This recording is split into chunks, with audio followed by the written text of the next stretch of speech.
पाक फौज के शोबा ताल्लुकात आमा के मुताबिक पाकिस्तान नेवी की हंगूर क्लास की चौथी आबदोज गाजी को चीन के शहर वुहान में शुआंग लियू बेस पर लॉन्च कर दिया गया। गाजी की लॉन्चिंग के बाद चीन में तैयार होने वाली तमाम 4 हंगूर आबदोजें सी ट्रायल्स के मरहले में दाखिल हो गई।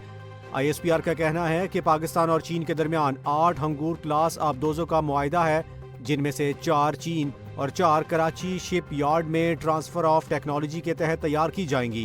हंगूर क्लास आबदोजें जदीद हथियारों और सेंसर से लेस होंगी और दूर मार अहदाफ को निशाना बनाने की सलाहियत रखती हैं। लॉन्चिंग तकरीब में पाक चीन दिफाई ताउन मजीद मजबूत बनाने के अज़्म का इजहार किया गया, जबकि इस मंसूबे से पाक बहरिया की ज़ेरे आब दिफाई सलाहियत में नुमाया इजाफा होगा। PTI रहनुमा और साबिक वज़ीर आला खैबर पख्तूनख्वा अली अमीन गंडापुर ने गवर्नर पंजाब से मुलाकात पर फैलाई गई अफवाहों को बिला जवाज़ प्रोपेगेंडा करार दे दिया। उन्होंने कहा कि मैं किसी से डरता नहीं और अगर कहीं जाऊंगा तो खुद बताऊंगा। मीडिया से गुफ्तगू करते हुए अली अमीन गंडापुर ने कहा कि PTI के खिलाफ फस्तायत एक अरसे से जारी है।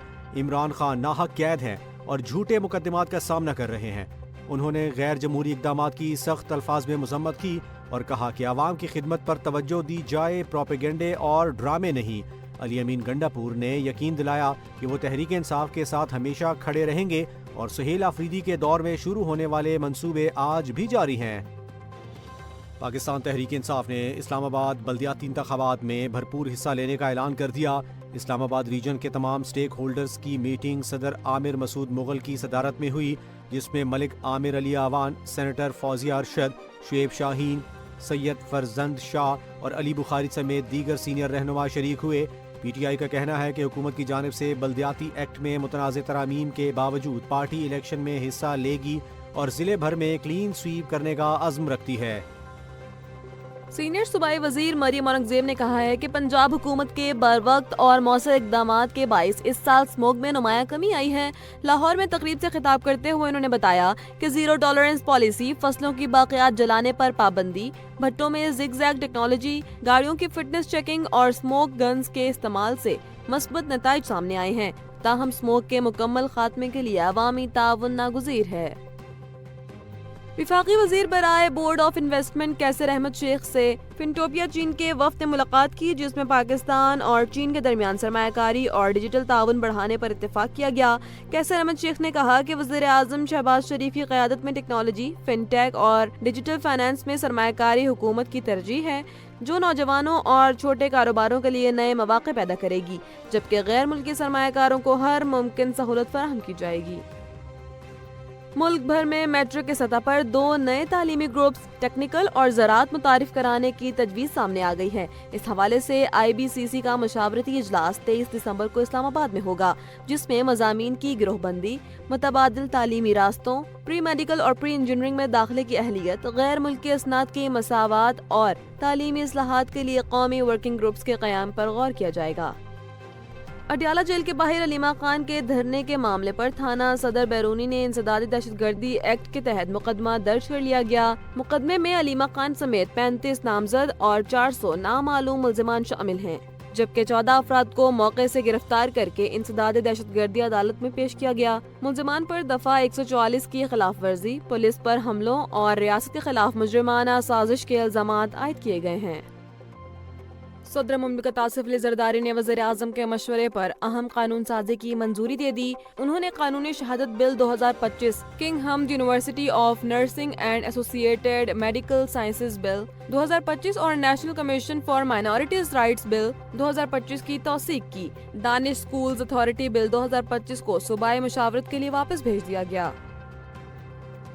पंजाब में वज़ीर आला मरियम नवाज की हिदायत पर modern fruit and vegetable markets मुतारिफ करवा दी गई है। इन मंडियों में शफाफ नीलामी, वेस्ट टू वैल्यू निज़ाम, ऑफ सीजन सब्जियों की जदीद काश्तकारी, हेल्प डेस्क, ऑनलाइन ट्रैकिंग, मुनासिब लाइट, सफाई और फंक्शनल टॉयलेट्स फराहम किए जाएंगे।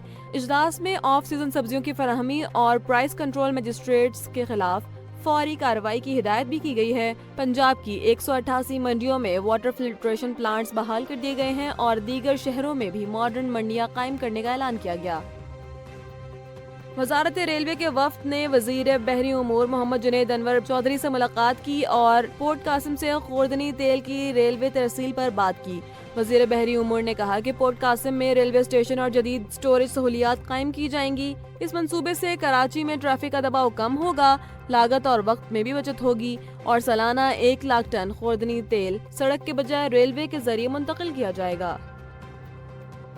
این ڈی ایم اے کی جانب سے فلسطین کے لیے 100 ٹن امدادی سامان پر مشتمل خصوصی پرواز روانہ کر دی گئی، جس میں کمبل، ترپال، کپڑے اور خواتین کے لیے خصوصی کٹس شامل ہیں۔ صوبائی وزیر خزانہ مجتبیٰ شجاع الرحمان اور وزیر ہاؤسنگ بلال یاسین نے لاہور کے علامہ اقبال انٹرنیشنل ایئرپورٹ سے سامان روانہ کیا۔ انہوں نے کہا کہ وزیر اعظم شہباز شریف کی ہدایت پر پاکستان فلسطینی عوام کے ساتھ یکجہتی جاری رکھے گا اور اب تک مجموعی طور پر 2627 ٹن امدادی سامان روانہ کیا جا چکا ہے۔ انٹرنیشنل کرکٹ کونسل نے تازہ پلیئر رینکنگ جاری کر دی ہے، جس میں ٹیسٹ بیٹرز میں انگلینڈ کے جو روٹ اور بالرز میں بھارت کے جسپریت بمراہ بدستور پہلی پوزیشن پر برقرار ہیں۔ پاکستان کے سعود شکیل ایک درجہ بہتری کے بعد 9ویں نمبر پر آ گئے ہیں، جبکہ T20 رینکنگ میں سائم ایوب کی پہلی پوزیشن برقرار رہی۔ مجموعی طور پر مختلف فارمیٹس میں کئی کھلاڑیوں کی درجہ بندی میں نمایاں رد و بدل دیکھنے میں آیا ہے۔ پاکستان کرکٹ ٹیم جنوری 2026 میں 3 T20 میچز کے لیے سری لنکا کا دورہ کرے گی۔ یہ میچز 7، 9 اور 11 جنوری کو T20 ورلڈ کپ 2026 کی تیاری کے لیے کھیلے جائیں گے۔ تاہم ٹیم کے بعض کھلاڑی جیسے بابر اعظم، شاہین آفریدی، حسن علی اور حارث رؤوف اس دوران بگ بیش لیگ میں کھیل رہے ہوں گے۔ کرکٹ آسٹریلیا کے چیف ایگزیکٹو ڈیوڈ گرین برگ نے یقین دہانی کرائی ہے کہ BBL میں شامل پاکستانی کھلاڑی پورا سیزن کھیلیں گے۔ انہوں نے کہا کہ T20 سیریز کے لیے پاکستان کا دورہ شیڈول کے مطابق ہوگا۔ T20 سیریز کی تاریخوں کا اعلان بعد میں ہوگا۔